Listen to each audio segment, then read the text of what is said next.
Mala cable വിഷന്റെ സമാദരണം 2026 വിദ്യാഭ്യാസ അനുമോദന ചടങ്ങിൽ പഠനത്തിന്റെ പ്രാധാന്യം ഊന്നിപ്പറഞ്ഞ് യുവജനകാര്യ വകുപ്പ് മന്ത്രി ഒ.ജെ. ജനീഷ്.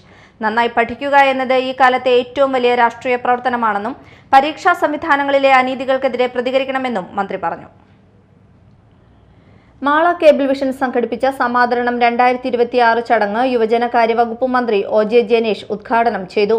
നന്നായി പഠിച്ചിട്ടും വിദ്യാർത്ഥികൾ തോറ്റുപോകുന്ന തരത്തിൽ ചോദ്യപേപ്പർ തയ്യാറാക്കുന്ന പ്രവണത ചിലയിടങ്ങളിലുണ്ടെന്ന് മന്ത്രി വിമർശിച്ചു.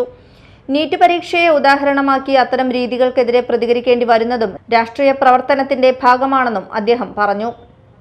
എല്ലാ വിദ്യാർത്ഥികളും പലപ്പോഴും പറഞ്ഞുകൊണ്ടിരിക്കുന്നത്, പലപ്പോഴും പുതിയ തലമുറയിലെ വിദ്യാർത്ഥികളോട് സംബന്ധിച്ചാൽ അവരൊക്കെ പറയുന്ന ഏറ്റവും പ്രധാനപ്പെട്ട കാര്യം പൊളിറ്റിക്സിൽ തീരെ താല്പര്യമില്ല, രാഷ്ട്രീയത്തിൽ തീരെ താല്പര്യമില്ല എന്നതാണ്.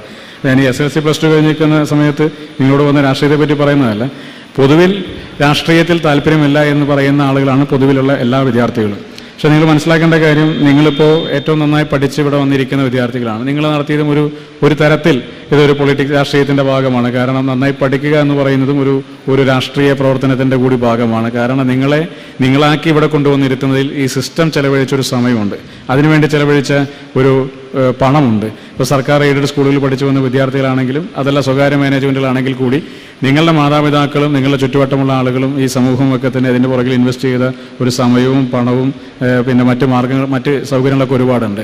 1ാം ക്ലാസ്സിൽ പഠിക്കുന്ന ഒരു കുട്ടി 10ാം ക്ലാസ് വരെ പഠനം പൂർത്തീകരിച്ച് അല്ലെങ്കിൽ +2 വരെ പഠനം പൂർത്തീകരിക്കപ്പെടുന്ന സമയം വരെ അവന് വേണ്ടി ചെലവഴിക്കപ്പെടുന്ന പണം, സ്കൂളിലെ അല്ലെങ്കിൽ കോളേജിലെ അന്തരീക്ഷങ്ങൾ, ഇൻഫ്രാസ്ട്രക്ചർ ഫെസിലിറ്റികൾ, വെള്ളം ഉൾപ്പെടെ, കറണ്ട് ഉൾപ്പെടെ, അധ്യാപകരുടെ നിയമനങ്ങൾ ഉൾപ്പെടെ, അവരുടെ ശമ്പളം ഉൾപ്പെടെ, നിങ്ങൾക്ക് നൽകുന്ന യൂണിഫോം, പാഠപുസ്തകങ്ങൾ, എന്തെങ്കിലും ആനുകൂല്യങ്ങൾ നൽകിയിട്ടുണ്ടെങ്കിൽ അതുൾപ്പെടെ അതെല്ലാം കൂടി ഒന്ന് കൂട്ടി നോക്കിയാൽ ഒരു വിദ്യാർത്ഥി ചെറിയ ക്ലാസ് മുതൽ +2 പഠനം വരെ പൂർത്തീകരിച്ച് കഴിയുമ്പോഴേക്കും ഈ സമൂഹം ഒരു വലിയ പണം അവൻ്റെ പുറകിൽ ഇൻവെസ്റ്റ് ചെയ്ത് കഴിഞ്ഞു. മാതാപിതാക്കളായിട്ടും സ്കൂളായിട്ടും ഗവൺമെൻറ്റായിട്ടും സർക്കാർ ഇതര സംഘടനകളൊക്കെ ആയിട്ട് ഇതിനെ വലിയ പണം ഇൻവെസ്റ്റ് ചെയ്ത് കഴിഞ്ഞു.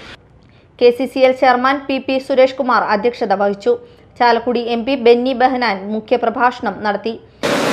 എന്തുകൊണ്ടാണ് നിങ്ങളുടെ വിവിധ സംഘടനകൾ, ജനപ്രതിനിധികൾ, സാമൂഹ്യ സംഘടനകൾ എല്ലാം വിളിച്ച് നിങ്ങളെ അനുമോദിക്കുന്നത് എന്ന് ചോദിച്ചാൽ, നിങ്ങൾ ഈ നാടിൻ്റെ സ്വപ്നവും പ്രതീക്ഷയും നിങ്ങളുടെ രക്ഷകർത്താക്കളുടെ മാത്രമല്ല, നിങ്ങളുടെ ഈ നാടിൻ്റെ സ്വപ്നമാണ്, ഈ നാടിൻ്റെ പ്രതീക്ഷയാണ്. നിങ്ങളാണ് വർഷങ്ങൾക്ക് ശേഷം ഈ നാടിനെ വ്യത്യസ്ത തലങ്ങളിൽ നയിക്കേണ്ടവർ, നേതൃത്വം. അതുകൊണ്ടാണ് എല്ലാവരും നിങ്ങളെ വിളിച്ച് ഇത്തരം സ്നേഹവായ്പോടുകൂടി നിങ്ങളെ ചേർത്ത് വയ്ക്കും. 24 news senior editor Hashmi Taj Ibrahim മുഖ്യാതിഥിയായി. മാള ഗ്രാമപഞ്ചായത്ത് president PK Radhakrishnan, ward member Joshi Kanjoothara, AEO KK Suresh, Nisar Koyapparambil, PT Pappachan, Shandy Joseph, TK Santhosh, MA Vinod, sister Rini Raphael, TD Subhash, Siji Jose, T Jayaprakash, PS Subithan, CP Pradeep, PL Johny, Jijo Joseph എന്നിവർ ചടങ്ങിൽ സംസാരിച്ചു. ഈ വർഷത്തെ പ്രതിഭാ പുരസ്കാരങ്ങൾ ഹർഷിൽ ഹരിദാസ്, ദേവാമൃത് അനിൽ, സോണിയ EG എന്നിവർക്ക് MP ബെന്നി ബെഹനാൻ സമ്മാനിച്ചു. ബിസിനസ് എക്സലൻസ് അവാർഡുകൾ മന്ത്രി ഒ.ജെ. ജനീഷിൽ നിന്ന് CP ആൻഡുവും പത്രോസ് വിൽസണും ഏറ്റുവാങ്ങി. ചടങ്ങിൽ വിവിധ മേഖലകളിലെ പ്രതിഭകളെ ആദരിക്കുകയും വിദ്യാഭ്യാസ രംഗത്ത് മികവ് പുലർത്തിയ വിദ്യാർത്ഥികളെ അനുമോദിക്കുകയും ചെയ്തു. Media time, Mala.